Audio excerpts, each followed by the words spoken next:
Bueno, bien. También para mí es un honor poder presentar aquí a Isaías Barreñada Bajo, profesor de Relaciones Internacionales de la Facultad de Ciencias Políticas y Sociología de la Universidad Complutense de Madrid e investigador adscrito al Instituto Complutense de Estudios Internacionales.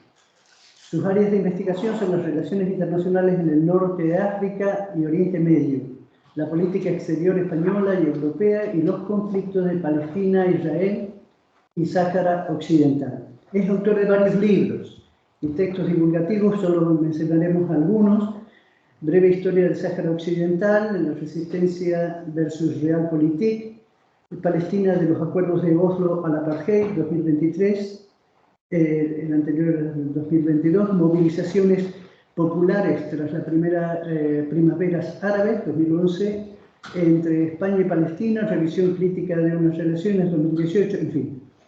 Es codirector del Grupo de Investigación Complutense sobre el Magreb y Oriente Medio, en fin, habría mucho más para decir. También tuvo responsabilidades en Casa Árabe y por todo ello le agradecemos no solo que se preste para esta ponencia, sino que nos acompañe esta tarde en esa asamblea que queremos hacer en el Centro Cultural de El Salvador para pasar de la teoría a la acción. En la medida que sea posible, hemos difundido esta actividad a través de las redes y aprovechando el stand que tiene esta universidad en la Feria del Libro, esperamos contar con una participación, por lo menos de esas 15 o 20 personas que nos acompañaron el primer día en ese mismo local. Bien, Isaías, muchísimas gracias. Muchas gracias, Fernando. Gracias por vuestra asistencia, aunque será modesta, pero poquito a pasito se van haciendo cosas, ¿no? Yo he planteado un poco la intervención para dar algunos elementos, digamos, descriptivos de lo que ha venido ocurriendo en estos 7 meses de guerra que se están viviendo en Palestina y en Oriente Medio, pero también algunas pistas para ir un poco más allá, ¿no? Unas reflexiones que conecten con ese debate sobre la guerra, sobre la necesidad de paz con justicia, y que sean también un poco, digamos, ingredientes, ¿no? Insumos para la reflexión del qué hacer, ¿no? Porque en el fondo, bueno, la universidad no es solamente, o no debería ser solamente un lugar donde analizar, reflexionar o diseccionar los fenómenos sociales, etcétera, sino también promover iniciativas, ¿no? de acción ciudadana y de participación consciente. Bien, por eso le he llamado, perdonad porque estoy saliendo de un resfriado y tengo la voz un poco cogida, ¿no? Pero le he llamado la guerra colonial contra Palestina, algunas claves y algunas reflexiones. Voy a hacer un repaso rápido, intentaré no utilizar la hora completa para que Ángeles también pueda tener tiempo. Bien, estamos muy familiarizados todos los días, ¿no? Tenemos imágenes de este tipo en los medios de comunicación. Hoy mismo los noticieros, ¿no? De primera hora de la mañana tenían como noticia pues, una inminente operación militar en Gaza, arrinconando aún más a la población, previendo por lo tanto más destrucción, violencia y muerte.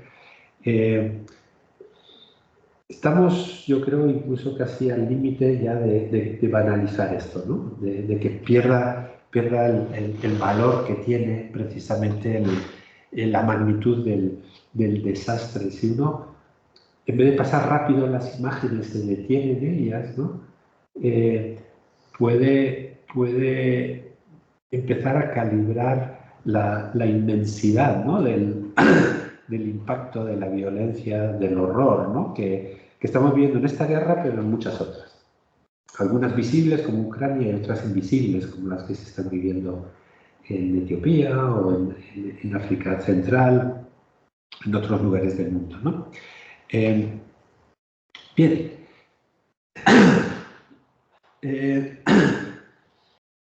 A la hora de hablar de la cuestión palestina, hay distintas formas de enfocarlo. Y hay una dominante que es presentar la cuestión de Palestina como un caso de conflicto antiguo, muy antiguo, pero no resuelto, ¿no? Y en esa forma, digamos, un poco clásica de presentar la cuestión palestina, en cierta forma se da por supuesto de que hay intereses encontrados que chocan, ¿no?, entre dos partes. Una sería el Estado de Israel y por otro lado la población palestina, o generalizando, ¿no?, los palestinos o Palestina como si fuera un Estado en potencia, ¿no? Y hay una especie como de tendencia a equilibrarlo, porque en el fondo se piensa, bueno, pues que es un conflicto que podría resolverse si ambas partes hacen concesiones, ¿no? Porque en el fondo la idea es, ambas partes tienen algunos derechos, ¿no? De cierta forma hay una especie como de necesidad de encontrar una equiparación, ¿no?, una especie de equivalencia, de equilibrio, ¿no? Es decir, bueno, a ver, en el fondo los israelíes están ahí desde hace mucho tiempo, algo tendrán, ¿no?, que decir, algo tendrá que tenerse en cuenta, ¿no?, de sus argumentos. Y la parte palestina, pues lo mismo, son muchos, son la población autóctona, algo tiene que ser tenido en cuenta, ¿no?, a la hora de encontrar una solución. Esta fórmula de presentar el caso palestino como conflicto se materializa en que hay dos proyectos políticos que se disputan en una misma tierra, por lo tanto, bueno, pues salomónicamente partamos, ¿no?, la tierra y que las dos partes puedan materializar, ¿no?, su proyecto estatal. Está claro que no son dos proyectos iguales, porque uno se origina en Europa, otro es autóctono, etcétera, etcétera, pero de cierta forma es una disputa por la base material de un proyecto estatal, ¿no? Israelíes por un lado, palestinos por otro. También se reconoce en este discurso que obviamente no son dos actores con los mismos recursos, uno es un Estado, otro es un movimiento de liberación nacional, es un pueblo fragmentado, disperso, etc. Es una guerra, por lo tanto, un conflicto asimétrico, y también se reconoce que si no se ha resuelto esto es porque ha habido, digamos, interferencias, ¿no?, de otros actores que han alimentado ese conflicto porque de cierta forma les convenía, les servía, etc. Bien, la derivada de esta forma de presentar la cuestión palestina, en cierta forma, es que esto se puede resolver siempre que las partes no pretendan, digamos, vencer de manera absoluta a la otra, al contendiente, hagan concesiones, limiten sus objetivos, ¿no? Es algo así como lleguemos a un acuerdo, ¿no? Lleguemos a un acuerdo. Se asume también que obviamente hay una parte más fuerte que la otra y que por lo tanto ese acuerdo va a ser siempre desequilibrado, injusto, ¿no? Pero la paz está por delante. Mejor dicho, la paz entendida como no guerra, ¿no? Estaría por delante. Por lo tanto, bueno, pues aunque sea un arreglo parcial, un arreglo en el fondo injusto, ¿no? No necesariamente dentro de coordenadas del derecho, etcétera, bueno, pues al menos se podría lograr la desactivación de la violencia. Es la forma estándar, generalizada, de conflicto. Es la que reproducen los discursos políticos, nuestros dirigentes, gran parte de los analistas en la prensa, también gran parte de los analistas académicos, se mueven en este parámetro, ¿no? De hecho, cuando se habla del conflicto en Oriente Medio, inmediatamente pensamos en Israel-Palestina, ¿no? Es indisociable la palabra conflicto de cuestión palestina. Sin embargo, hay otras formas de entender esta situación. Y de hecho, lo que está ocurriendo ahora en Gaza está en cierta forma contribuyendo a hacer aflorar una interpretación que siempre fue marginal, que fue considerada como un poco límite, ¿no? Un poco, ya no ni siquiera heterodoxa, sino casi fuera de los parámetros aceptables de la academia, incluso del debate político. Y es una aproximación radicalmente distinta. Esto no es una disputa entre dos actores que tengan la misma legitimidad en sus posiciones. No. Estamos hablando de un caso, obviamente con una carga conflictiva, de choque, de confrontación, pero que se da en un contexto muy concreto, que no se puede desconectar de su historia, y esa historia es el colonialismo. Es decir, esto nace a finales del siglo XIX, principios del siglo XX, en el marco de la dominación colonial por parte del occidente europeo sobre las poblaciones de toda una serie de áreas en el mundo. Y en Oriente Medio se dio fundamentalmente a raíz de la desmembración del Imperio Otomano, antes se hizo mención de ello, cuando la intervención de Francia y del Reino Unido en Oriente Medio, repartiéndose las antiguas posesiones otomanas, ¿no?, del Levante, el Sham, ¿no?, la región del Levante, impide que la población local decida por sí mismo cómo quiere gobernarse. Es decir, en el que se frustra el derecho a la autodeterminación de unos pueblos colonizados, y eso se hace a manos de las potencias europeas, ¿no? Y la singularidad del caso palestino es que en ese territorio en el que la población local quería autodeterminarse, ¿no?, se va a encontrar con que otros actores políticos venidos de Europa, un movimiento nacional judío llamado el sionismo, que se había ido cocinando a lo largo del siglo XIX en Europa, proyecta construir su propio Estado en el marco colonial. Es decir, es una conjunción entre una dinámica europea, que es la construcción de una identidad nacional, de un colectivo, que es la población judía. En esa época el movimiento sionista era ultraminoritario entre los judíos europeos, no lo olvidemos. No era el grueso de los judíos los que quisieran crear un Estado, ¿no?, fuera de Europa, sino era muy minoritario, que se alía a la expansión europea, a los intereses coloniales e imperialistas europeos, ¿no? A los británicos les venía muy bien eso de que hubiese unos aliados, pues, en la ruta hacia las Indias, ¿no? Recordemos que en esa época el Reino Unido fue consolidando toda una serie de posesiones, ¿no?, a lo largo del Mediterráneo, a lo largo del Mar Rojo, a lo largo del Índico, ¿no?, hacia la ruta de las Indias, ¿no? Ahí están Gibraltar, Malta, Chipre, ¿no?, el protectorado de Egipto, Adén, etcétera, etcétera, hasta llegar hasta la India, ¿no?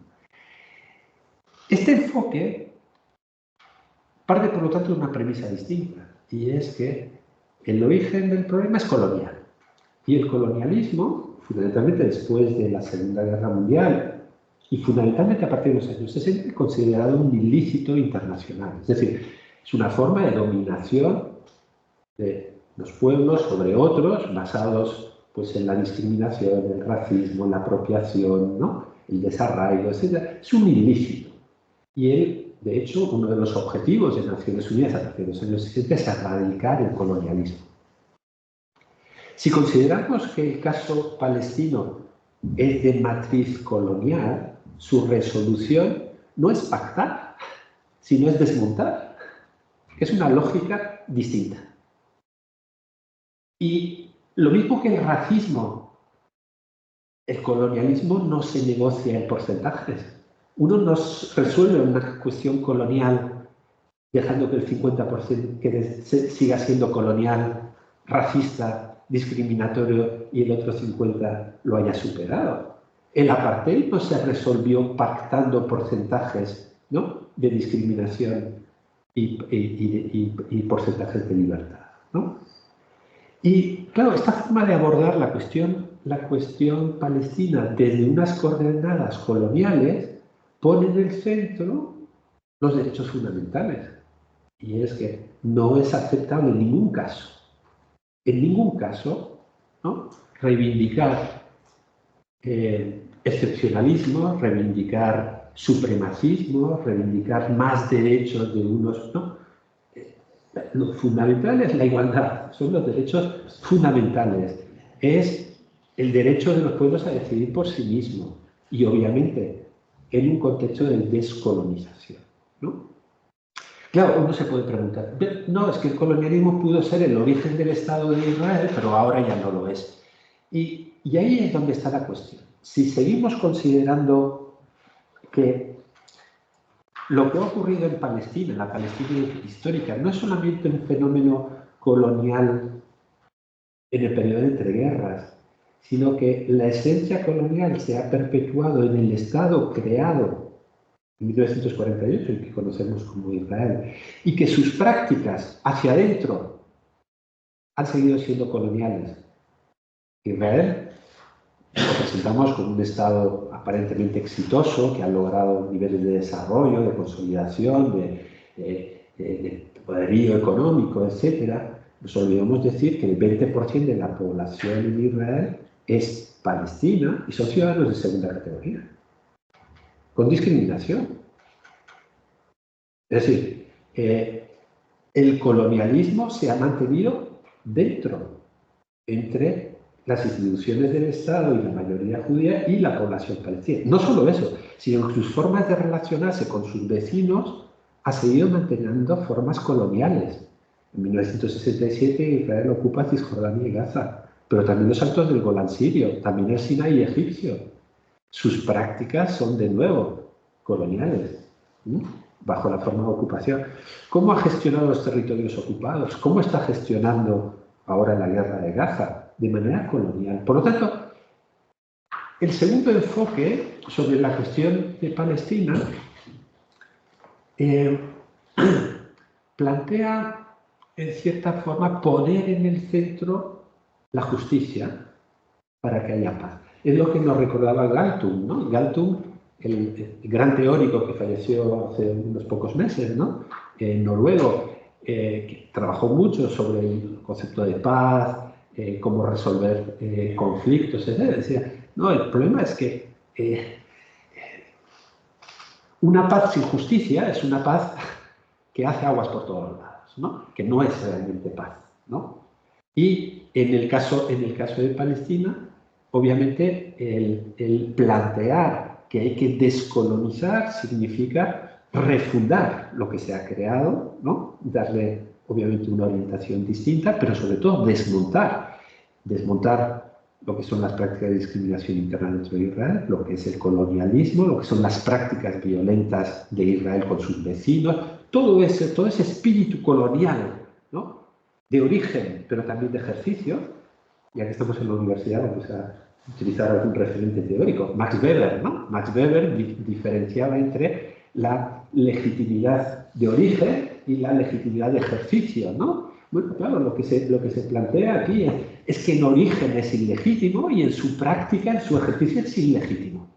Por lo tanto, si queremos paz con justicia, hay que descolonizar, no negociar, ¿no? O negociar de una forma muy distinta, ¿no? La resolución es posible, obviamente, pero no es negociando tantos kilómetros aquí o allá, o concesiones, excepciones, etcétera, etcétera, ¿no?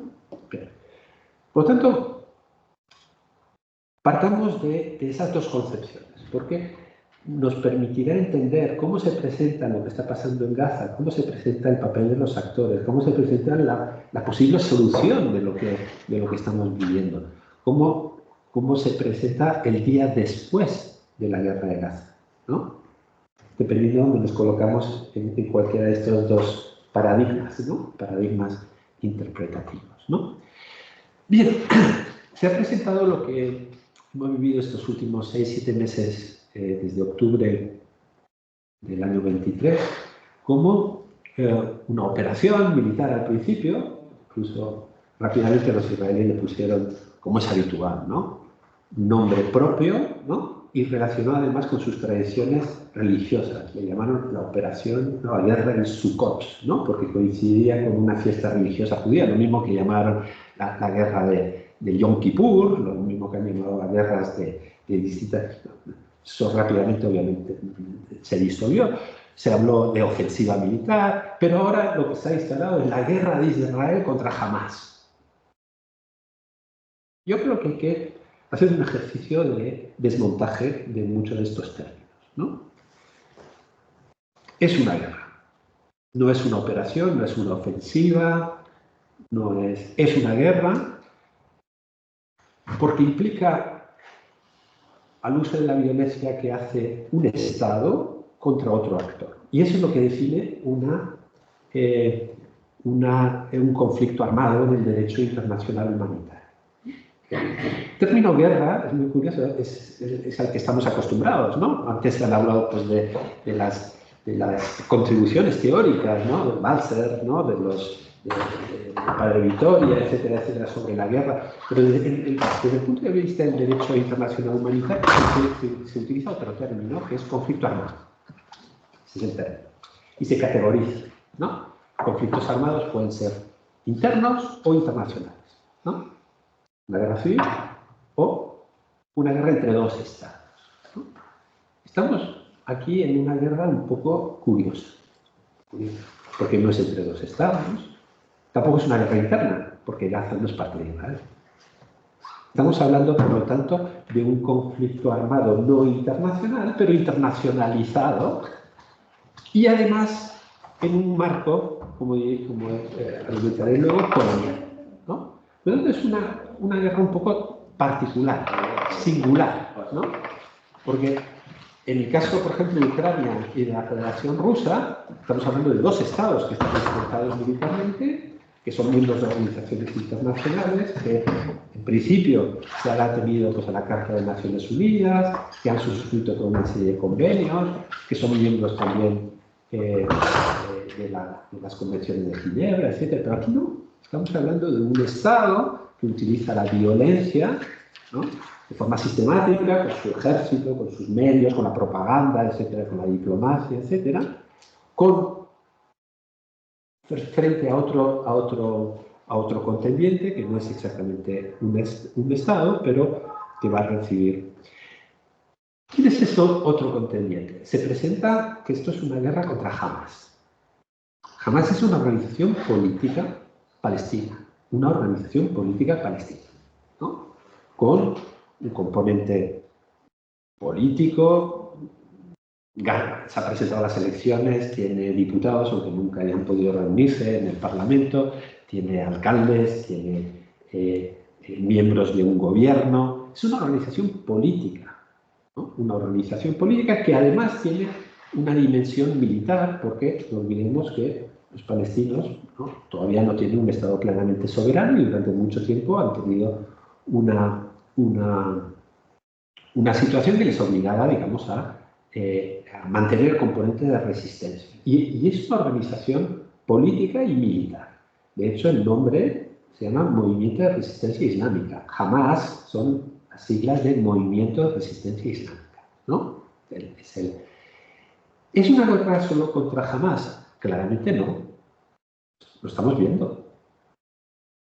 Se despalaza población con el argumento supuestamente de acabar con la resistencia de Hamás, pero se están destruyendo infraestructuras civiles, se están destruyendo barrios, se está matando población, se están bombardeando centros de reparto de ayuda, escuelas, ¿no?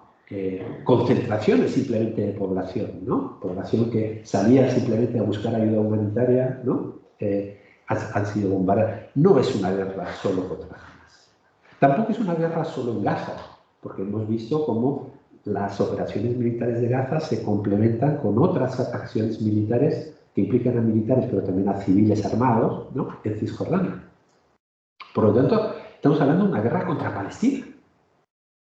Una guerra contra Palestina. ¿Y por qué creo que hay que ponerle ese calificativo de colonial? Porque en el fondo es una confrontación generada por un acto de rebeldía, de resistencia. Es la respuesta de una población sometida desde hace mucho tiempo a una violencia estructural.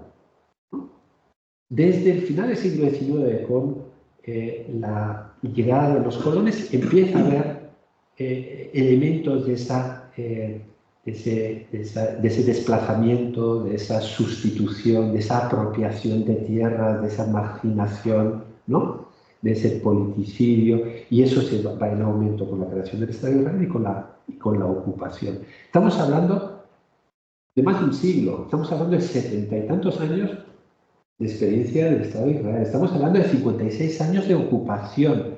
Es el estallido natural, ¿no?, de una injusticia, de una violencia estructural. Un analista británico decía, esto es la revuelta de los esclavos ante el Imperio Romano. Esto es Espartaco, para que nos entendamos, ¿no? Eso es Espartaco. Que obviamente no podemos dejar de lado, obviamente que hay ciertas formas de rebeldía, de resistencia, etcétera, que pueden ser cuestionables, no legítimas, injustas, ¿no? Podríamos poner la etiqueta en algunos casos de terrorismo, etcétera. Pero lo que es en sí la confrontación es el resultado de la rebeldía ante la injusticia. Y recordemos que esto se nos pasa, que desde la primera declaración de los derechos del ciudadano, final del siglo XVIII en Francia, al calor de la Revolución Francesa, siempre hay un punto en las declaraciones de derechos humanos en el que se reconoce el derecho a la rebeldía. Está íntimamente ligado, ¿no?, la reivindicación de los derechos fundamentales de las personas al derecho a rebelarse ante la injusticia, ante el poder que crea situaciones de injusticia. ¿Y eso qué ha pasado? De cierta forma, la operación militar que desencadena la guerra posterior es una expresión de rebeldía, de resistencia. Y diría incluso más, resistencia legítima y resistencia además legal. ¿Por qué? Porque el derecho internacional moderno, contemporáneo, reconoce el derecho de los pueblos colonizados a resistir la ocupación y el colonialismo. Varias resoluciones de la Asamblea General de Naciones Unidas que lo reconocen. Y además, algunos dicen, incluida la lucha armada. Y además ponen, y los demás estados de Naciones Unidas deberían ayudar. Es decir, que el derecho internacional reconoce ese derecho a la rebeldía, a la resistencia, ¿no? Por eso es legítimo. En suma, ¿de qué estamos hablando? ¿De una ofensiva militar contra una organización presentada como terrorista solo en Gaza? No, estamos hablando de otra cosa. Estamos hablando de una nueva forma de expresión de la violencia colonial, que es parte del continuum, ¿no?, que se ha vivido en la región desde hace más de un siglo y que es colonial en su esencia. Porque en el fondo lo que pretende es mantener los privilegios de un grupo hebreo, de un grupo que es descendiente o literalmente es un grupo implantado en la zona. Implantado en la zona.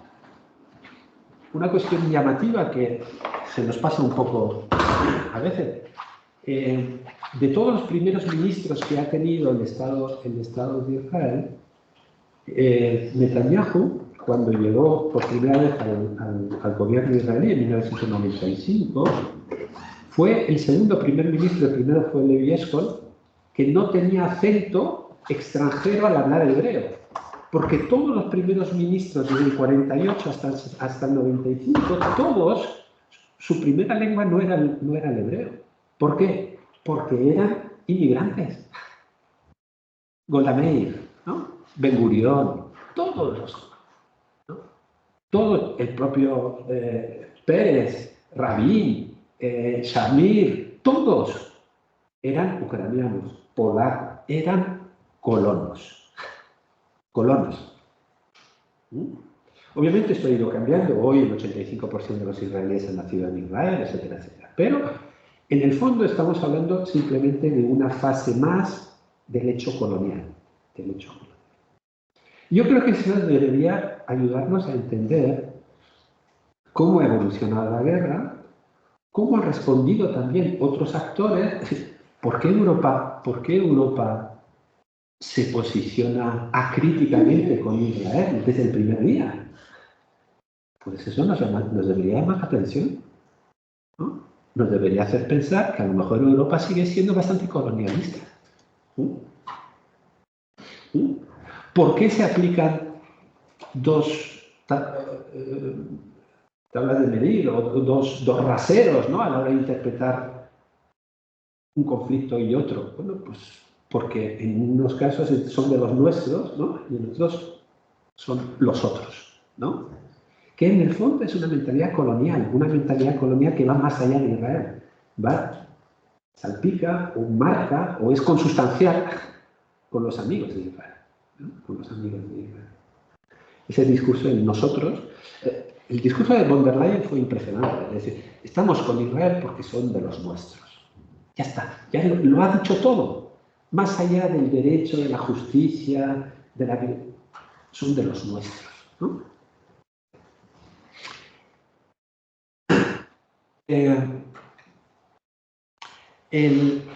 Lo que ocurrió en octubre se veía venir. Fue, por un lado, es una sorpresa porque la operación militar no era aparentemente esperada, etcétera, pero estructuralmente se veía venir.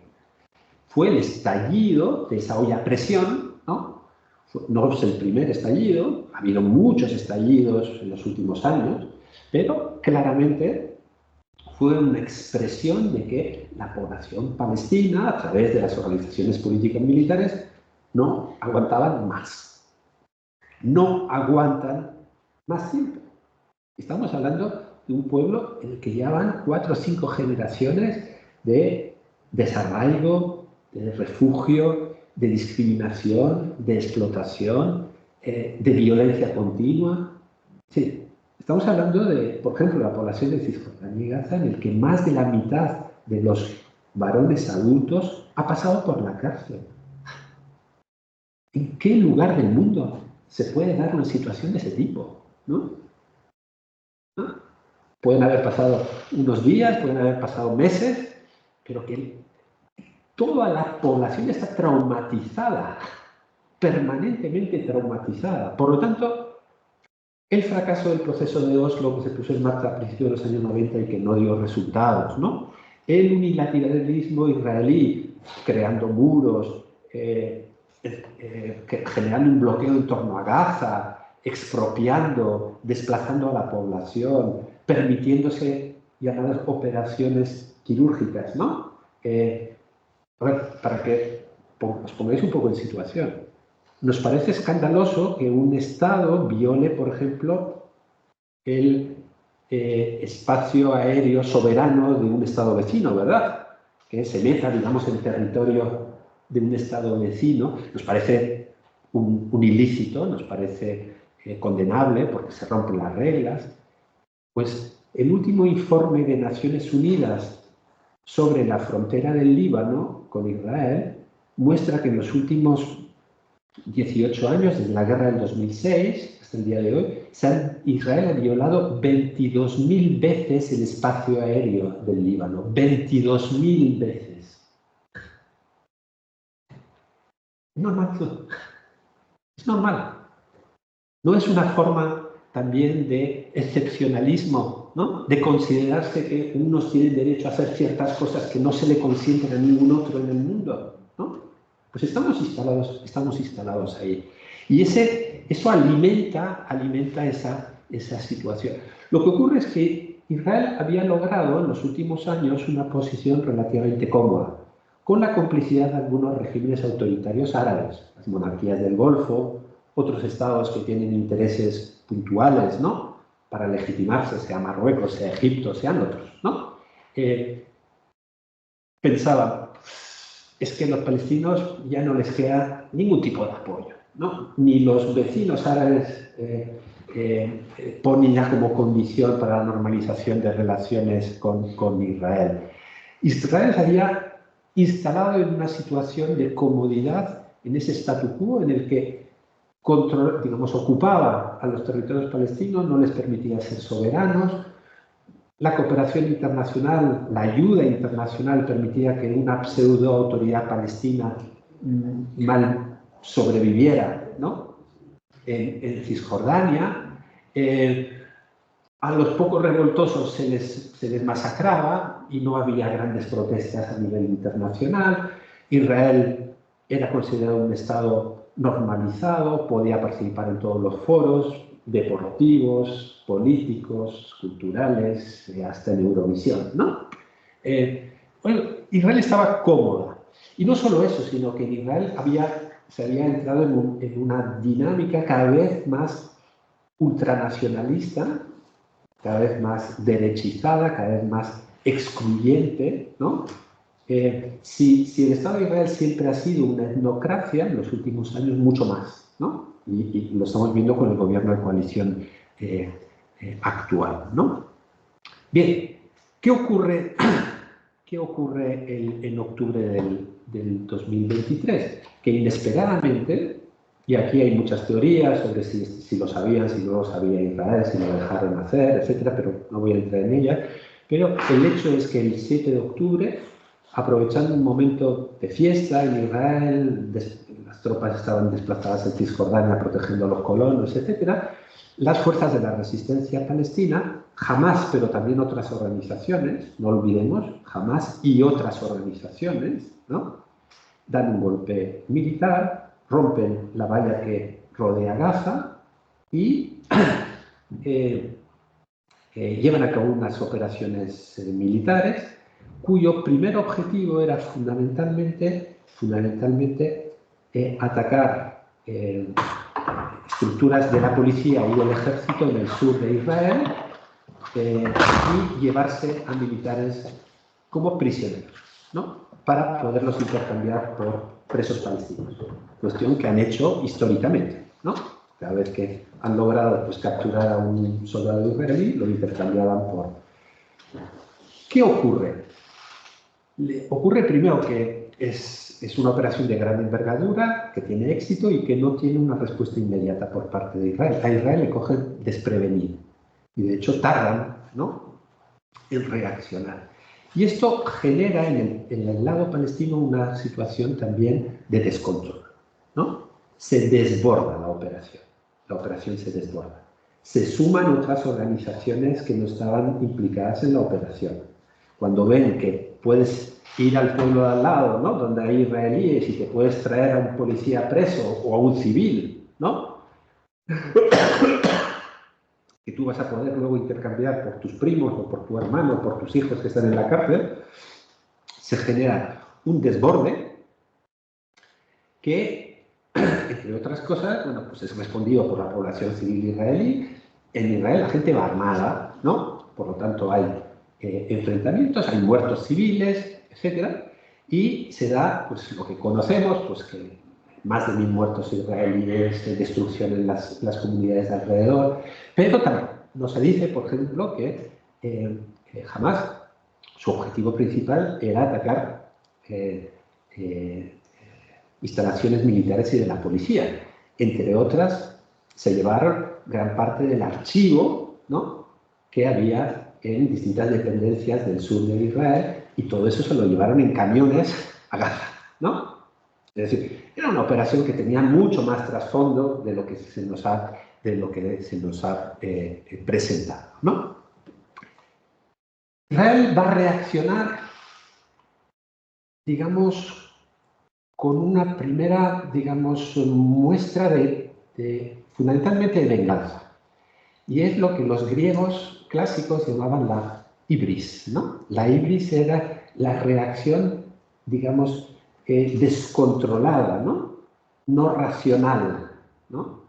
Que los griegos clásicos decían que, de cierta forma, era una expresión de no humanidad, ¿no? Porque rompía pues, la racionalidad, rompía la capacidad, la mesura, ¿no? La ibris era la expresión, digamos, del desahogo violento, ¿no?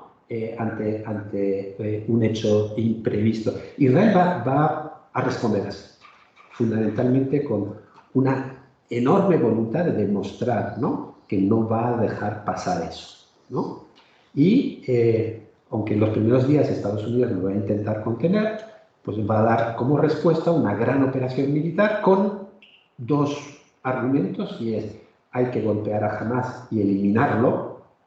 Hamás tiene que desaparecer de la faz de la tierra, y por otro lado tenemos que recuperar a los civiles y a los militares israelíes que han sido capturados, ¿no? Aquí, de nuevo, una cuestión terminológica importante. La mayor parte de los medios han presentado a los capturados israelíes como rehenes. En una guerra, cuando se apresa a un contendiente uniformado, eso no es un rehén, eso es un prisionero de guerra, y se le aplica la tercera convención en Naciones de Ginebra. Gran parte de los 250 israelíes retenidos son soldados y militares, hay algunos civiles. No se puede meter en el mismo paquete todos. Los civiles tienen que ser devueltos porque no es legítimo en ningún caso, ¿no?, secuestrar a civiles y utilizarlos como moneda de cambio o como escudos humanos. No se puede. El gran problema de Hamás es que no tiene a todos los llamados rehenes o secuestrados, sino que están dispersos entre muchas organizaciones, incluso entre familias que tienen a su propio preso, ¿no?, para poderlo intercambiar por sus... Lo que hace muy difícil la negociación, pero se ha generalizado, ¿no?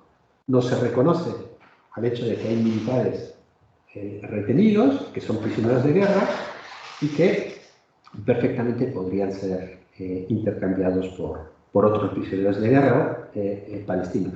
Israel no reconoce tener ni un solo prisionero de guerra palestino, porque Israel utiliza la denominación que Estados Unidos se inventó en la guerra de Afganistán para poder detener a islamistas y llevárselos a Guantánamo, que son combatientes ilegales, ¿no? No son prisioneros de guerra, son combatientes ilegales, no se les aplica la tercera convención de Ginebra. Israel dice que no tiene prisioneros de guerra, tiene combatientes ilegales, ¿no?, detenidos, por lo tanto no entra en esas. Bien, conocemos muchos de los detalles de la guerra desde entonces, no voy a entrar en ellos. A día de hoy estamos hablando de casi el 5% de la población de Gaza ha sido herida o muerta, y eso no estamos contando los desaparecidos. Para que os hagáis un poco una idea, el 5% de 2,5 millones de habitantes es algo así como 2,5 millones de personas en España. 2,5 millones de muertos y heridos. Imaginaos la catástrofe que es. En la guerra, en 3 años de guerra civil en España, en 3 años, hubo un 2,3% de muertos, ¿no? 600.000 muertos se calcula, ¿no? Hemos doblado ya la cifra en solo 6 meses, para que os hagáis un poco una idea del nivel de violencia que tiene la guerra, ¿no? Conocéis, bueno, todo lo que ha pasado en estos últimos meses con la concentración de la población civil en ciertas áreas, lo que se está discutiendo hoy, si la población va a ser arrinconada, pues, veis aquí ¿no?, la área humanitaria del Mawasi, ¿no?, que es donde quieren concentrar a toda la población que han ido concentrando en el sur, la quieren concentrar, es decir, los están arrinconando, supuestamente para terminar de limpiar y arrasar, ¿no?, todo el resto. Más del 80% de las casas están afectadas, etc., ¿no? Bien, esto puede durar mucho tiempo o puede acabarse. Y reduciendo mucho las posibilidades, Israel puede decidir por sí sola que acaba la guerra, sea porque ha logrado sus objetivos o porque asume que no los puede lograr. Y la segunda opción es que se convenza a Israel o se fuerce a Israel a que deje de hacer la guerra. El gran problema es quién tiene capacidad y quién tiene voluntad política para impedir que Israel siga, ¿no? Y estamos viendo que sus dos principales valedores... Israel, por mucha potencia tecnológica, económica y militar, es un país extremadamente dependiente, como todos los países desarrollados hoy. Ningún país desarrollado tiene suficientes medios como para autoabastecerse en una guerra de este tipo. Es extremadamente dependiente Israel. Es decir, con que sus principales proveedores, ¿no?, simplemente le cerraran un poquito el grifo, deja de tener capacidad. Y sus dos principales proveedores, desde el punto de vista tecnológico y militar, son Estados Unidos y Alemania. El resto son porcentajes bajísimos. Estados Unidos y Alemania. Y por eso decía yo al principio que esta es una guerra no internacional, pero internacionalizada. Porque si se mantiene, es porque tiene apoyo de fuera. No hay otra, ¿no? Bueno, se han planteado distintos escenarios, no vamos a entrar en cada uno de ellos, pero obviamente uno se pregunta, pero ¿realmente qué pretende Israel? ¿No? Hacer desaparecer a Hamás y volver a la situación anterior, eso no es realista. De hecho, si ha arrasado la franja, si ha cometido estos niveles de destrucción y de violencia, etcétera, es que tiene un proyecto que va más allá. Y obviamente esto entronca con la práctica colonial israelí desde hace un siglo, y es sustituir a la población, expulsarla. Lo que ocurrió en el 48 con la Nakba, la gran catástrofe, ¿no? Lo que ha ocurrido después con la ocupación en el 67, la Naksa, ¿no?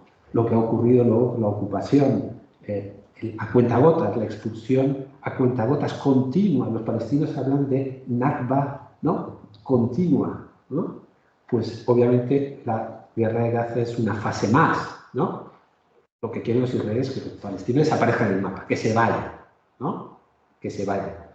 Y que se está encontrando que Egipto no les está, obviamente, facilitando las cosas porque no quieren cargar con el problema de los refugiados, ¿no? Otra de los escenarios es que simplemente arrinconen a los palestinos en esta zona, ¿no?, un rinconcito de Gaza, haciéndoles la vida invisible, ¿no? También cabría la posibilidad de que Israel en un momento dado decidiera retirarse y imaginar algún tipo de gestión de la franja después de la guerra, siempre que la comunidad internacional se hiciera cargo de la ayuda humanitaria y de la reconstrucción. Es muy llamativo además este caso porque nos plantea también otro dilema que nos debería obligar a repensar el discurso humanitario. El discurso humanitario me parece que es legítimo, es ético, pero cuando deja de ser parte de la solución y se convierte en parte del problema, debe ser revisado. ¿Y qué ha ocurrido con Palestina en estos últimos 30 años? Que la ayuda se ha convertido en el pretexto para no encontrar fórmulas políticas de resolver el problema, ¿no? Muchos estados han dicho, no, si nosotros contribuimos a la paz en Oriente Medio, dedicamos un montón de dinero en ayuda, pero ¿y qué haces en paralelo desde el punto de vista político? Si no haces nada en lo político, lo que haces es perpetuar la situación que requiere ayuda. El mismo principio básico de la ayuda, que es contribuir a que deje de ser necesaria, se anula y se convierte en permanente, ¿no? Y hemos visto en el caso de Gaza cómo además, ¿no?, esa necroayuda, ¿no?, porque le podríamos utilizar ese término, lo mismo que en ciencia política se habla de necropolítica, ¿no?, esa ayuda dirigida a gestionar la vida y la muerte de las personas, ¿no?, se ha normalizado. Israel hoy utiliza la ayuda como un mecanismo de presión política, para deslegitimar a Hamás, para poner condiciones a sus aliados, para decir, bueno, dejo entrar ayuda, pero que me permitan seguir bombardeando, ¿no? O jugando pues a estas fórmulas de, bien, vamos a dejar que unos aviones jordanos o estadounidenses lancen unos cuantos paracaídas con la merienda de ese día, ¿no? Porque ¿qué puede suponer la ayuda que se lance en paracaídas, ¿no? Para 2 millones de personas, ¿no? O las operaciones de imagen de algunas ONGs, como hemos visto en estos últimos. Y la pregunta es, ¿y el día después qué? ¿Se resuelve esto con una negociación sobre la mesa diciendo tú te quedas tantos kilómetros o ponemos a un gobierno aliado, títere o independiente? ¿Se resuelve así este conflicto? ¿O tendríamos que volver un poco a la esencia misma, ¿no? Es decir, ¿qué queremos? ¿Una paz con injusticia o una paz con justicia? ¿No? Y una paz con justicia, ¿qué requiere? ¿No? Probablemente reparación, reconocimiento, igualdad, ¿no? Abandonar proyectos exclusivistas, etc. No voy a extenderme más porque no tenemos tiempo, pero obviamente hay un marco legal que ya está hecho, que no hay que inventárselo, simplemente aplicar los derechos inalienables del pueblo palestino reconocidos por Naciones Unidas, el derecho a la autodeterminación de los pueblos, el derecho internacional humanitario, el derecho a la resistencia, que es legítimo, el derecho al desarrollo. Todo esto está definido. Simplemente hay que aplicar, ¿no? Lo dejamos aquí, quizás en el debate los puntos de reflexión los podemos tocar. Muchas gracias.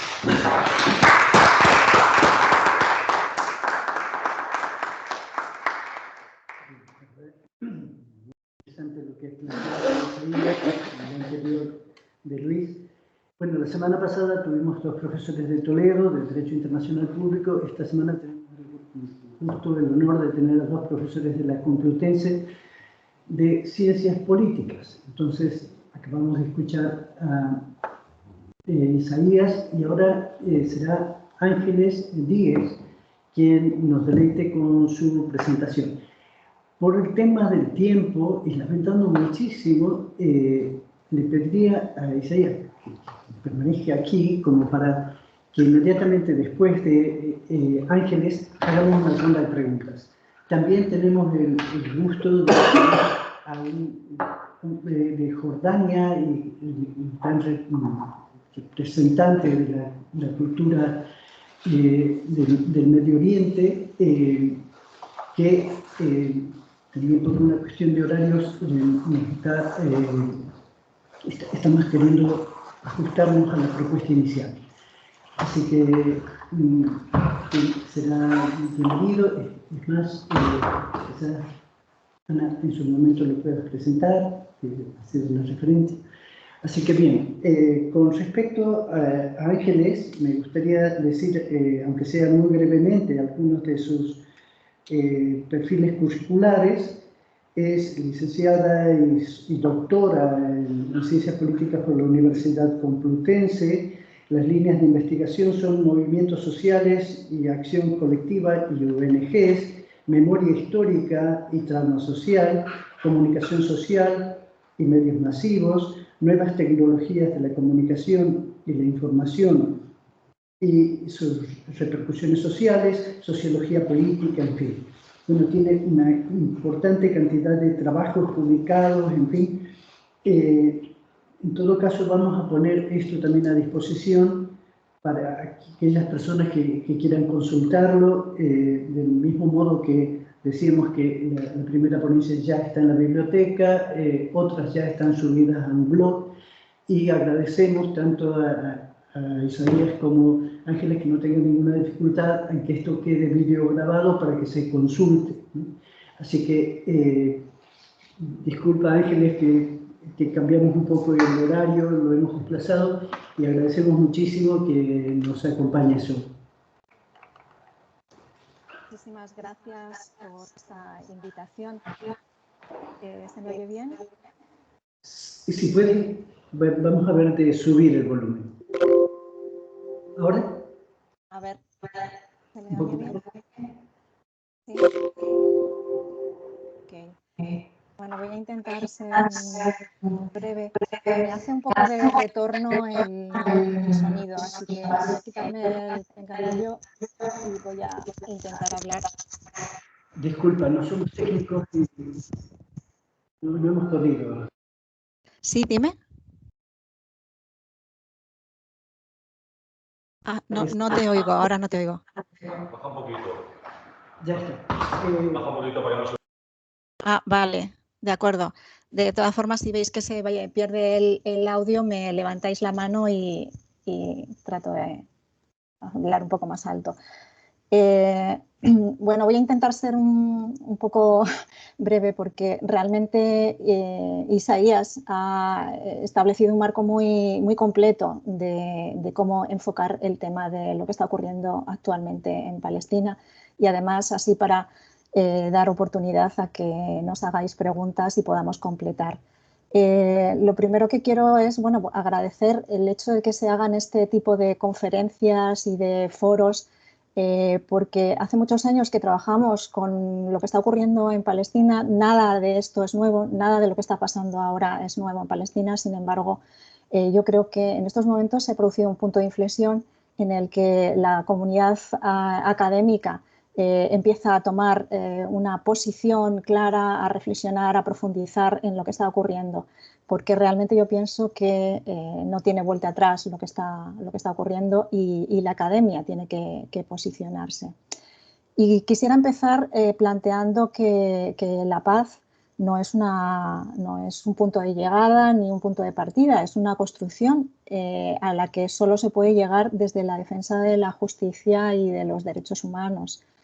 Todo esto que estamos hablando de que lo importante ahora es la paz y que pasa por el alto el fuego o un alto fuego permanente o todas estas soluciones que se están dando, yo creo que son erróneas desde el momento en que se plantea que el tema de la paz es una consigna, un punto en el que se puede empezar a resolver problemas y no es así. Es decir, la paz es un punto de llegada. Y en este sentido, los principios son muy importantes. En qué punto comenzamos a hablar y a contar la historia es fundamental, porque ese punto en el que empezamos a contar la historia no es un hecho concreto, sino que tiene que ser analizado en el contexto. Los hechos son parte de un contexto, si no nos entienden y si no, no podemos abordarlos y tratar de intervenir en esos acontecimientos. Decía un compañero de la Universidad Complutense, Pablo Sapag, que es historiador de la propaganda y trabaja en ciencias de la información, él dice siempre que la información sin contexto es pura propaganda.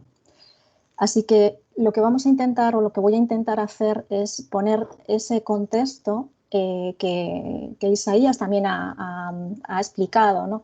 Y ese contexto utilizando también el ir hacia atrás y ver cuál es el punto de partida que es tan fundamental para entender la situación actual. Hay que decir que la resistencia palestina no comienza el 7 de octubre con la intervención de Hamás y otros grupos de resistencia en esa acción, que es una acción de guerra, no es una acción terrorista, es una acción de guerra, como bien ha explicado Isaías. Pero tampoco el genocidio de Palestina, de los palestinos a manos de Israel, comienza en esa operación tras la acción de Hamás de octubre. Entonces lo importante es situar ese principio, y ese principio es ese proyecto colonial sionista. Ahí está el origen de lo que está pasando hoy en día. Y todo proyecto colonial implica, por definición, hacer desaparecer a la población nativa. Por lo tanto, el colonialismo, y más el colonialismo de asentamiento, que es como podemos llamar a esta forma de colonialismo o neocolonialismo del Estado sionista, de Israel, que además es un colonialismo que empieza en el momento en que ya se está produciendo la descolonización. Después de la Segunda Guerra Mundial hay un proceso en el que esas dos potencias hegemónicas, que es Francia e Inglaterra, y también impulsadas por los movimientos de liberación que se están produciendo y la debilidad de esas potencias después de la Segunda Guerra Mundial, inician ese proceso de descolonización. Es el momento también de descolonización de la India. posteriormente la descolonización de África.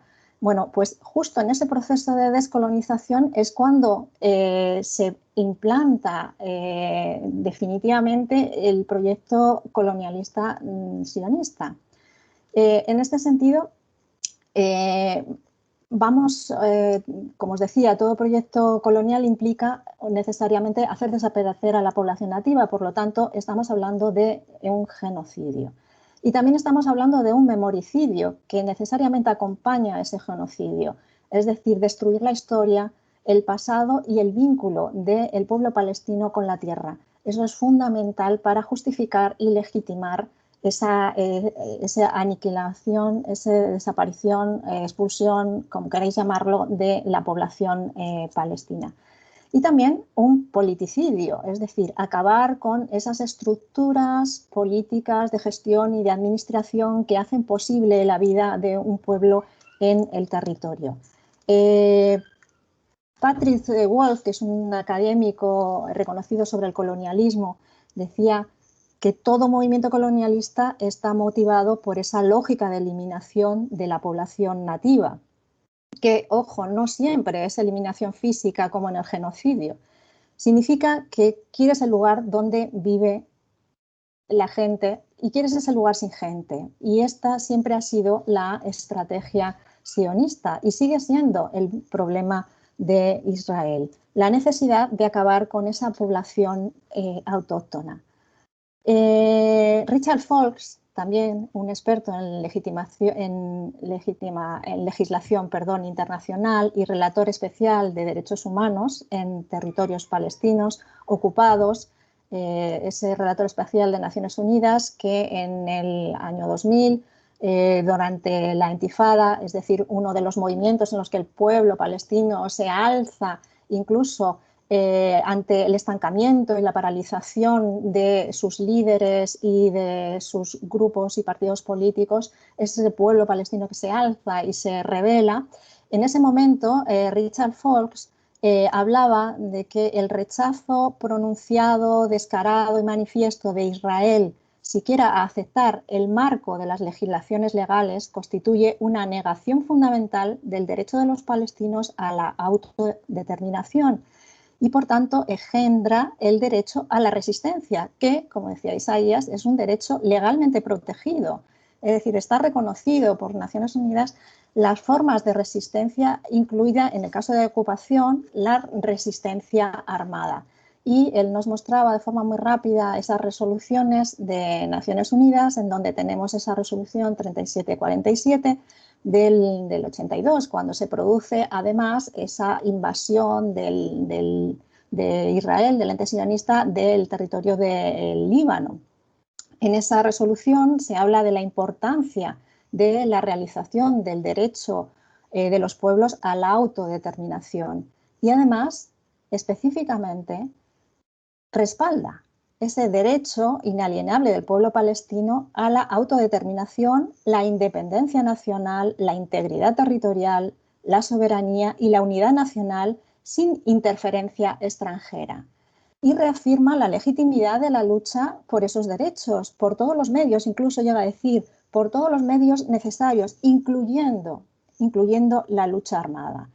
Y además, en esa resolución se condena las actividades expansionistas de Israel en Oriente Medio y el bombardeo continuo contra los civiles palestinos.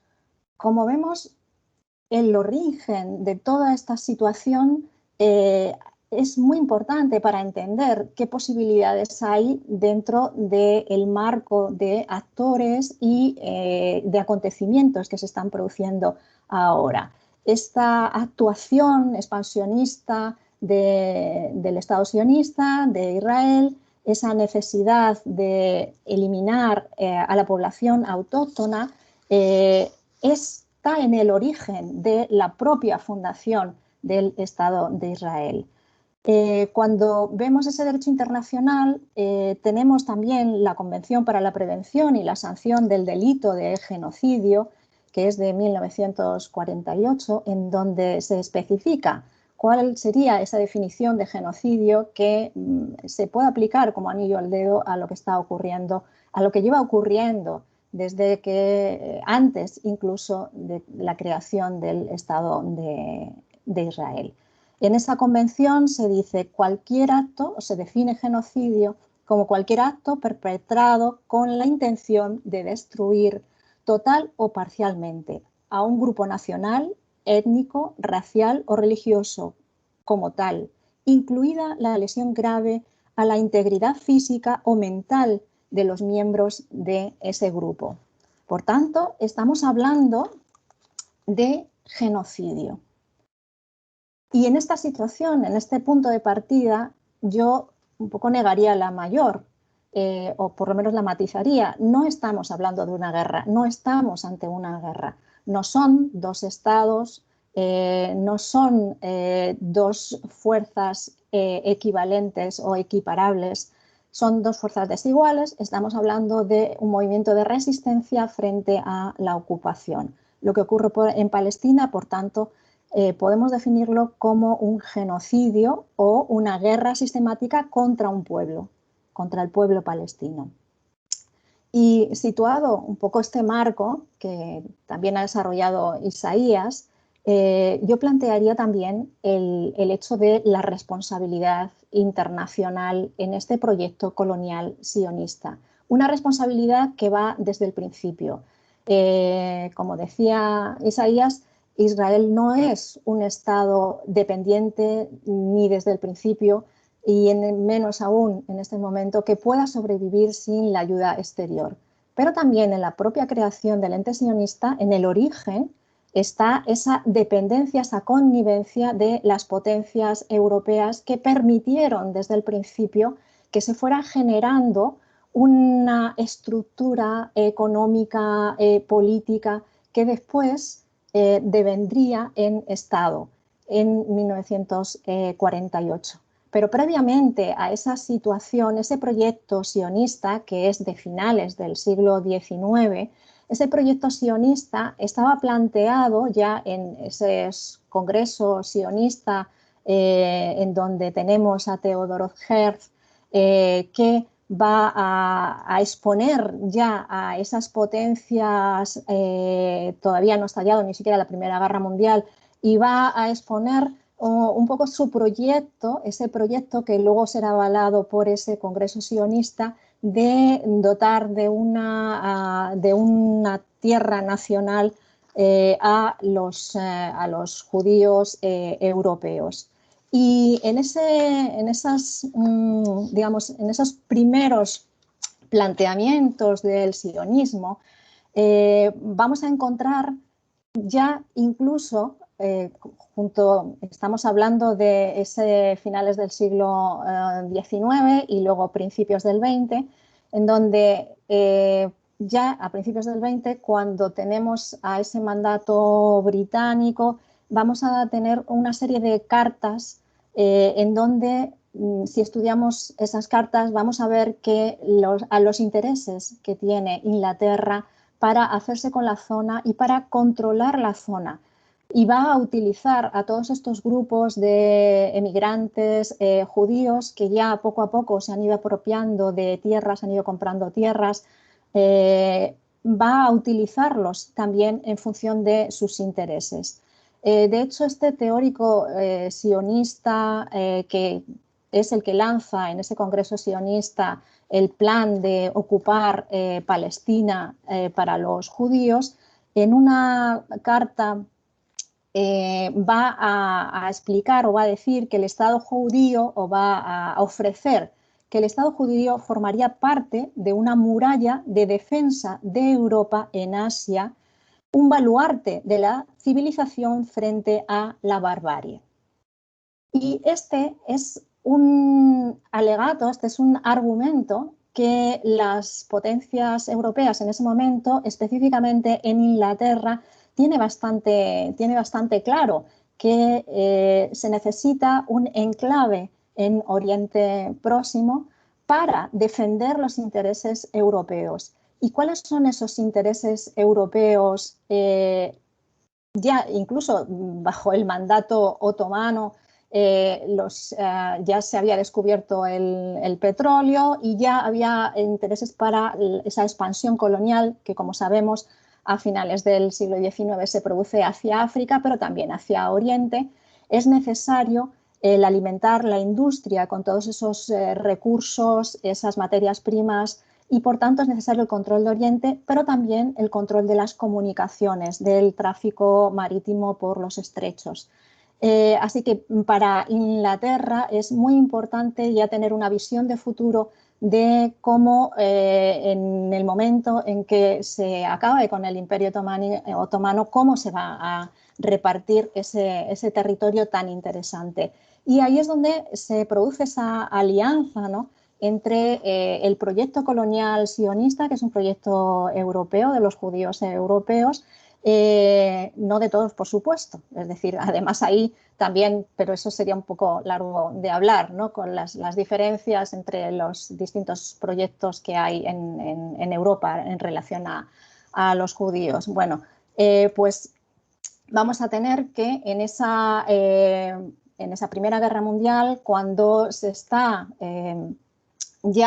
enfrentándose al Imperio Otomano, esas potencias europeas, hay un primer hecho que autores como, por ejemplo, Rashid Khalidi, que es un historiador estadounidense, pero palestino-libanés, va a plantear toda una serie de hechos que él llama las guerras o las declaraciones de guerra contra Palestina.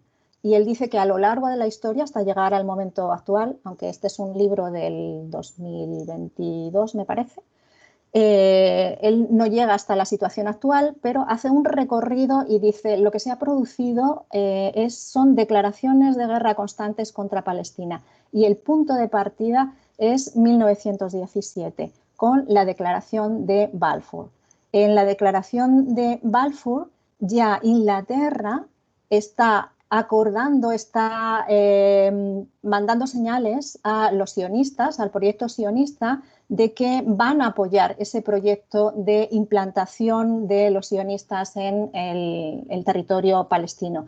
Todavía no ha acabado la Primera Guerra Mundial, pero ya hay esas conversaciones y esos acuerdos. Incluso antes, en 1916, tenemos los acuerdos secretos de Sykes-Picot, en donde ingleses y franceses ya se están repartiendo todo el territorio de Oriente Próximo.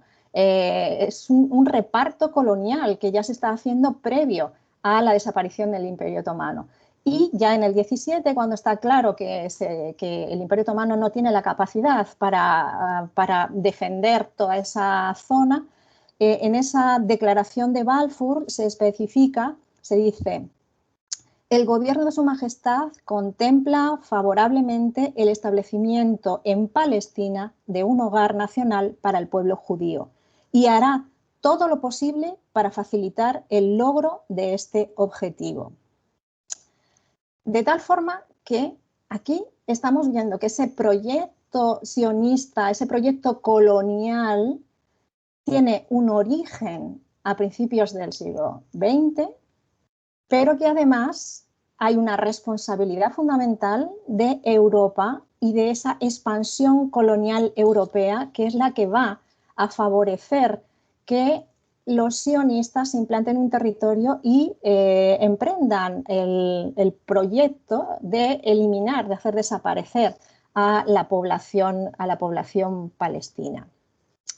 Así que ese mandato británico va a ser la clave para asegurar la creación de ese Estado judío, que favorecerá también la creación de una estructura económica y administrativa ya en 1922, con el mandato británico. La Sociedad de Naciones, después de la Primera Guerra Mundial, va a otorgar a los británicos el mandato sobre todo ese territorio. Bueno, pues en ese momento ya ese mandato británico, consciente de sus intereses en la zona y que ese proyecto sionista va a favorecer que el desarrollo de esos intereses, va a alimentar la creación de esa estructura económica, administrativa, pero también militar, no lo olvidemos, que va a dar como resultado el que cuando en 1948 se produce la partición de Palestina, inmediatamente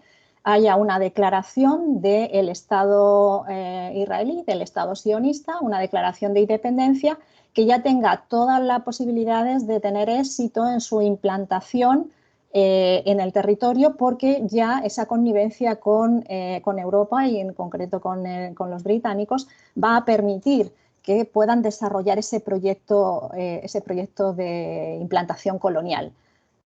Claro, no sin problemas. El principal problema es que allí hay una población autóctona, histórica, vinculada con la tierra, que además está desarrollando en ese momento, durante el mandato británico, una conciencia nacional que va a dar lugar a esa identidad palestina, que va a rebelarse constantemente contra la ocupación británica, pero también posteriormente contra ese proyecto colonial. Así que el origen colonial también, el desarrollo tiene distintas fases, y en cada una de esas fases ha habido resistencia. Ha habido resistencia de los palestinos, del pueblo palestino. Ha habido resistencia durante el mandato británico. Algunas de las resistencias que podemos llamar más importantes se han producido en los años 30, antes de la Segunda Guerra Mundial, precisamente porque ese sentimiento nacional empieza a desarrollarse frente a esas oleadas que van a favorecer los británicos, de población judía que va a llegar al territorio, va a comprar tierras, y hay ya una sensación que percibe la población, sobre todo en los pueblos, la población rural palestina, de que es una amenaza, de que esa inmigración no es una migración para la convivencia y para el desarrollo, sino que es una emigración que va a ir acompañada de ese proyecto de expulsión. Así que en los años 30 vamos a tener esos levantamientos de los palestinos, muy importantes también para entender cómo la resistencia palestina está en el origen. También es un pueblo que lleva 100 años resistiendo, más de 100 años ya resistiendo la ocupación y ahora el proyecto colonial. En los años 30, por marcar solo alguno de esos elementos, tenemos en 1936 la explosión de esa huelga general de los palestinos, que durará 6 meses y que va a desembocar en esa gran revuelta entre 1936 y 1939.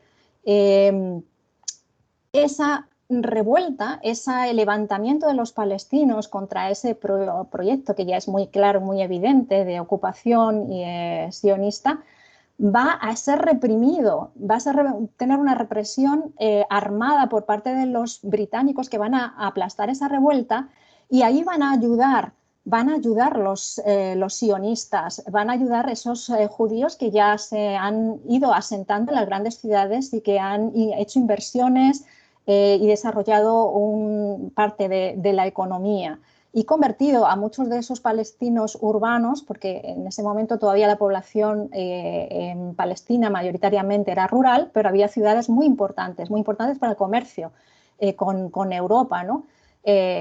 Pensemos, por ejemplo, en las famosas naranjas de Jaffa, que llegaban a toda Europa y donde hay testimonios de la importancia de ese comercio marítimo, ¿no? Agrícola.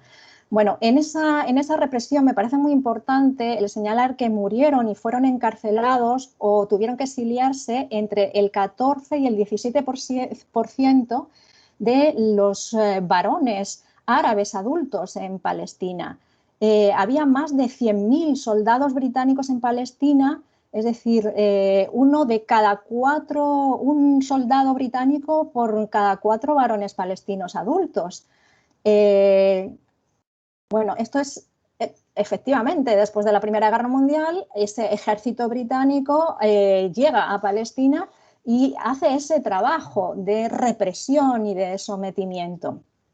Bueno, por no extendernos más en eso, simplemente quería señalar esa complicidad en el proyecto colonial de las potencias europeas. Lo que Rashid Khalidi llama la segunda declaración de guerra estaría situada entre el 47 y el 48, porque justo el 29 de noviembre del 47 hay una votación histórica de Naciones Unidas en donde se aprueba la resolución 181, que es la partición de Palestina.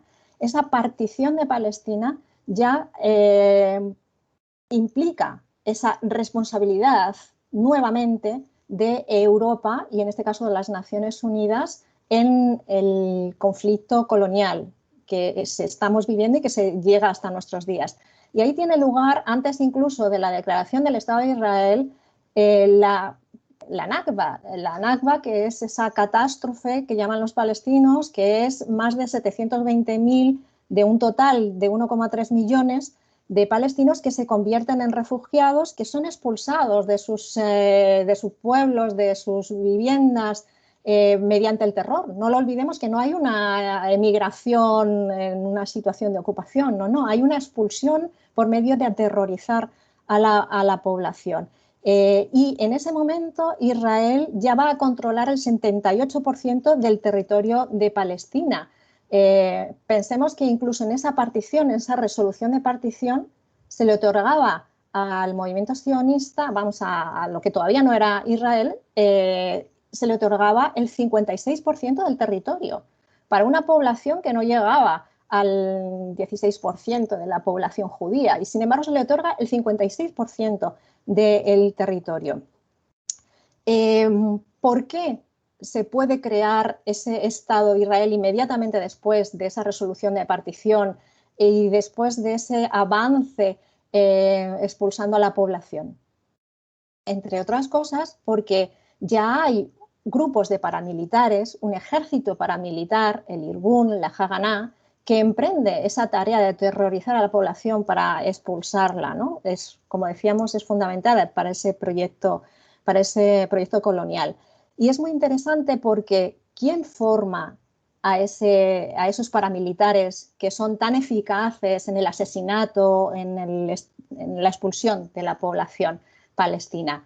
Pues precisamente van a estar formados por ese ejército británico que Churchill, muy interesante, Churchill creó en el 44 en el ejército británico la agrupación de infantería de la brigada judía.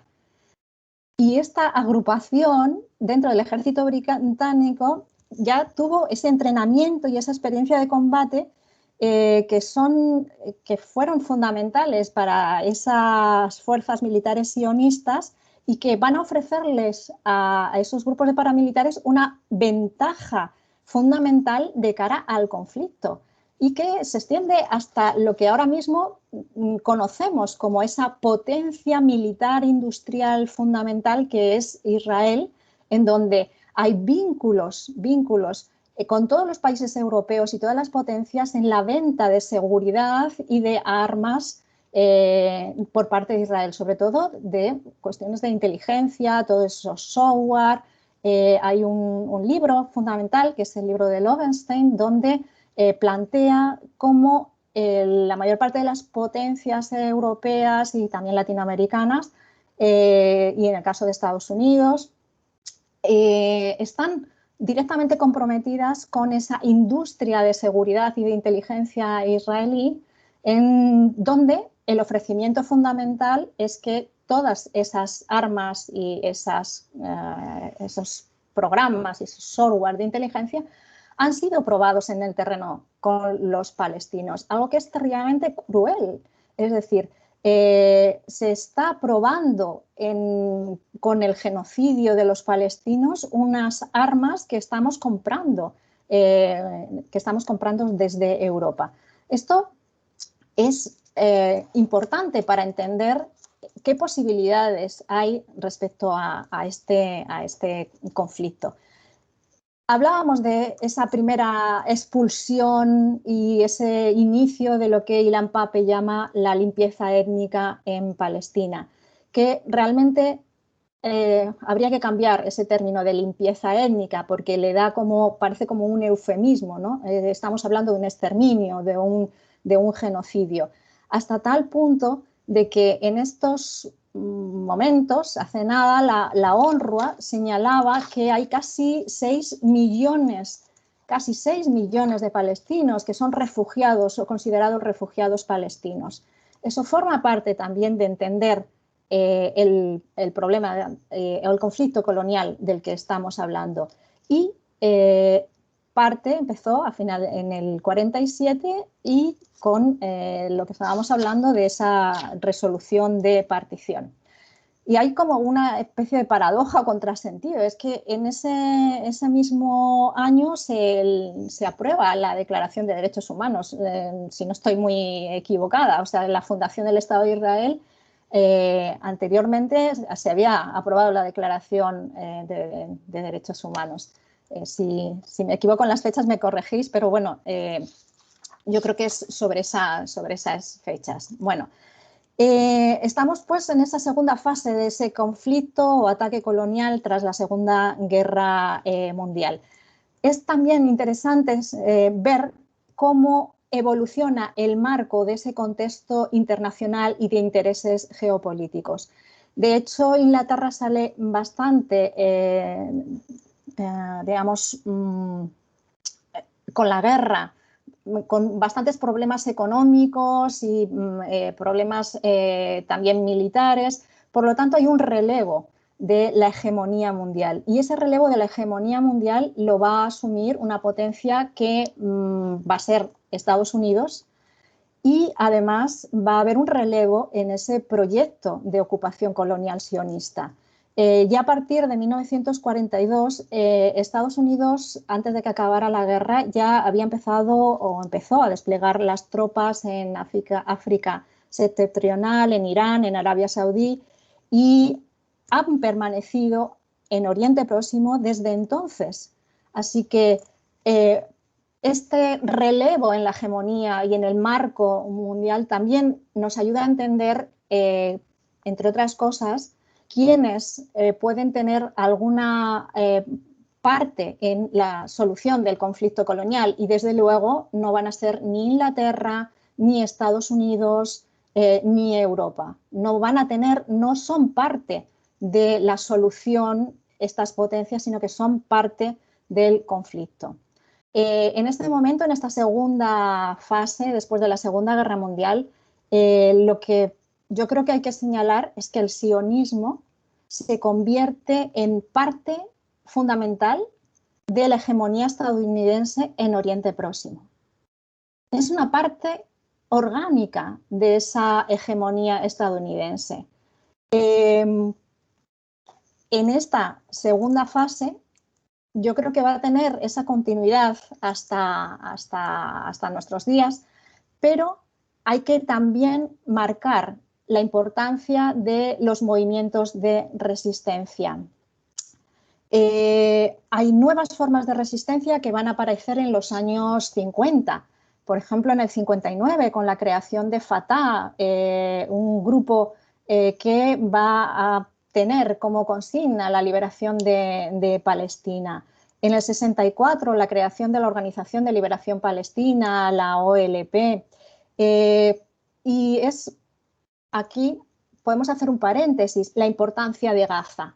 La importancia, ¿por qué Gaza? Porque el proyecto colonial se ensaña con Gaza, aunque sabemos que el problema la guerra colonial o el conflicto colonial que estamos viviendo, este genocidio, aunque se nos intenta mostrar desde esa propaganda que llena nuestros medios de comunicación, que es una guerra de defensa, volvemos a la propaganda sionista, de defensa contra Hamás, al que se tacha de grupo terrorista, y que la guerra es contra Gaza, que no tiene nada que ver con Cisjordania. Bueno, ya Isaías se ha ocupado de desmentir toda esta parafernalia, pero sí que es importante señalar que en Gaza es donde surgen estas formas de resistencia. Fatah, el propio Arafat va a ser de Gaza. Son todos estos líderes ya desbancado hace tiempo esas élites palestinas que fueron incapaces de enfrentarse al mandato británico ya después de la Segunda Guerra Mundial, y estos nuevos líderes van a surgir y van a estar vinculados a Gaza. Gaza va a ser siempre un territorio de resistencia desde hace tiempo. Y aquí vuelvo otra vez a Rashid Khalid, que os recomiendo un poco ese texto, ¿no? Que él señalaba que justo en el 53 se produce ya se estaban produciendo masacres, por ejemplo la masacre de Qidja, y en esa masacre que se produce en el 53 él reflexiona y dice: los acontecimientos de Gaza no pueden considerarse aislados, forman parte son parte del comportamiento característico de Israel, es decir, es el reflejo, es el espejo más claro de lo que significa la colonización y de lo que significa la resistencia. En Gaza se han producido las mayores masacres que están documentadas, que están señaladas respecto a los palestinos. Muchos de los habitantes de Gaza son ya de hecho refugiados que salieron de la Nakba, y es el territorio que, por eso hablamos del territorio más densamente poblado, ¿no? Que ocupó, que se desplazó hacia allá con esos ataques, ¿no? de la entidad sionista. Bueno, avanzando un poco, hablando de la resistencia, vamos a tener cómo no solo estos grupos políticos que empiezan a agruparse y a emprender esa resistencia, aparecerá también muy tempranamente los fedayines, ¿no? Esos grupos de milicianos que van pasando la frontera hacia Israel, las fronteras que está ocupando o estableciendo Israel, fronteras siempre provisionales, porque no olvidemos que es el único Estado que no define cuáles son sus fronteras, ¿no? Que eso es algo fundamental, porque para Israel desde el principio sus fronteras han sido absolutamente toda la Palestina histórica, por eso no define cuáles son sus fronteras. Bueno, la resistencia no solo pasa por estos grupos políticos, sino que se generan estas milicias, ¿no? Que hacen incursiones. Siempre ha habido castigos colectivos. Eso es una de las características también de la ocupación, de por qué no estamos hablando de una guerra. Porque cuando se destruyen hospitales, cuando se destruyen a la población civil, lo que estamos hablando es de castigos colectivos hacia la población, y el objetivo no es doblegar políticamente a la población palestina, el objetivo es hacerla desaparecer.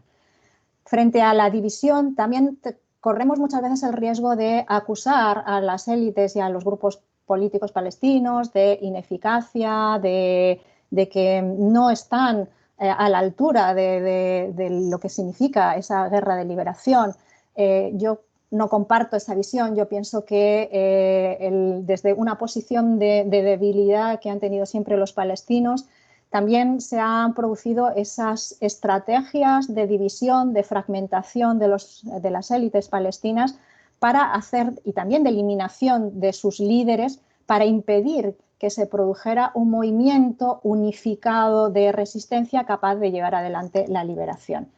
Bueno, pues vamos a tener como constantemente el pueblo palestino se ha autoorganizado y se ha levantado en todos estos procesos, en todas estas fases en las que ha aumentado la represión. Tenemos la primera intifada, ¿no? La intifada que llamamos de las piedras, que fue un llamamiento internacional porque esos niños palestinos atacaban con piedras a los militares. Esto fue en 1987 y es un punto de inflexión porque cambia o rompe el relato que han ido trabajando los sionistas de que la guerra contra los palestinos en realidad es la guerra por hacerse un hueco en todo el mundo árabe, y que los palestinos no son dignos o son los que no quieren llegar a acuerdos, ¿no?, de paz. Estas imágenes recorren el mundo y rompen el discurso, fragmentan el discurso sionista de la potencia democrática que está siendo acosada, es decir, la imagen de víctimas que siempre han fomentado los sionistas, bueno, a raíz del Holocausto en Europa, ¿no? Con los judíos después de la Segunda Guerra Mundial. Ellos han explotado muy bien desde los medios de comunicación todo ese discurso de propaganda, y en 1987 esa primera intifada hace que se empiece a fisurar ese discurso que han ido trabajando tan hábilmente todas las redes, ¿no?, de comunicación estadounidenses y sionistas, ¿no? Luego vamos a tener también la segunda intifada, la intifada de Al-Aqsa en el año 2000. Por ir un poco cerrando también un poco la idea, ¿no? Desde ese momento también Gaza ha sido un epicentro de la lucha de resistencia y ha sido un lugar de constantes bombardeos y ataques. En el 2017, pero bueno, anteriormente, en el 2017 se produce todo el bloqueo por tierra, mar y aire del territorio de Gaza, de la Franja de Gaza. Yo creo que, como decía un amigo palestino, Ahmed, no deberíamos de hablar de la cárcel a cielo abierto más grande del mundo, sino de campo de concentración. Ya desde el principio, Gaza se ha convertido en el principal campo de concentración del proyecto colonial sionista. Ha sido bombardeada en el 2008 y 2009, en el 2014, en el 2016, en el 2021. Esto nos da una idea de que lo que está ocurriendo hoy en Gaza, el genocidio que estamos viendo en Gaza, es bombardeo, pero también ese matar de hambre, utilizar el hambre y la ayuda humanitaria para exterminar a la población gazatí, no es nuevo, viene de bastante atrás. ¿Cuál sería lo nuevo que tenemos en estos momentos o el punto de inflexión? Pues nuevamente una nueva fase en que la resistencia palestina, ahora mismo una resistencia bastante unificada alrededor de Hamas, que como decía Isaías es un grupo político, y que en la resistencia hay más de 14 grupos más pequeños, más grandes, que están llevando adelante de forma unificada decir ya es el momento, hay que acabar con la ocupación. Bueno, en este momento estamos en ese punto de inflexión que ha producido nuevamente la resistencia el 7 de octubre. Una guerra de liberación, una acción armada, una acción militar que está obteniendo una respuesta clásica, tradicional de Israel, que es la de el castigo colectivo a toda la población. Y bueno, me gustaría un poco terminar para que pudiéramos desarrollar preguntas, planteando un poco en la misma línea que ha dejado el profesor Isaías. Plantear cómo se puede construir la paz una vez que hemos situado el problema que tiene ese carácter colonial, significa reconocer la desigualdad de las partes en el conflicto, reconocer que es un conflicto colonial en donde hay víctimas y hay responsables. Los responsables no solo es el sionismo, hay una gran responsabilidad de Europa, de Estados Unidos. No puede, ni Europa ni Estados Unidos puede ser parte de la solución. Un conflicto colonial significa que hay que plantearse las salidas como salidas de descolonización. Solo podemos hablar de la necesidad de descolonizar el territorio, que además es necesario que sea un proceso en donde esté implícita los deseos y que los deseos de los propios palestinos. Tenemos una costumbre, una mala costumbre, y es de explicarles a los palestinos cuál es su conflicto y cuáles son las soluciones que ellos deben dar a ese conflicto.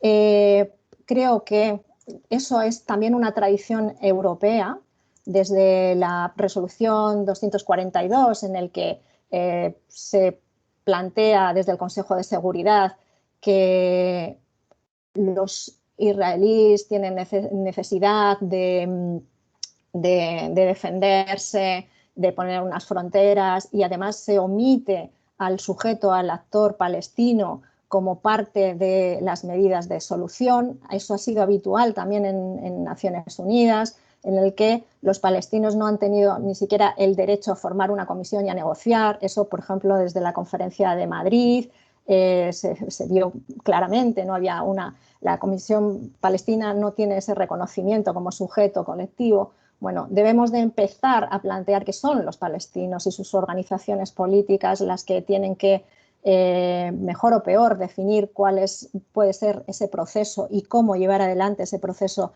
de descolonización, que no puede haber una descolonización sin que haya responsabilidades y sin que se aplique la justicia y el derecho internacional, que los palestinos tienen toda la legitimidad para emprender la lucha de liberación utilizando todos los medios disponibles, porque es una lucha por la descolonización.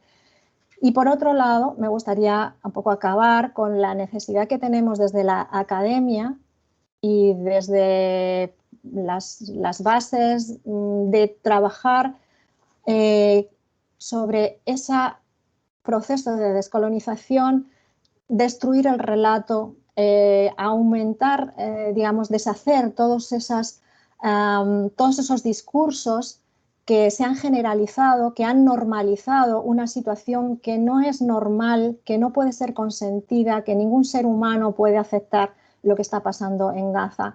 Y para ello tenemos que ser capaces de ir desmontando ese discurso de propaganda que estamos viviendo día a día, donde se señala como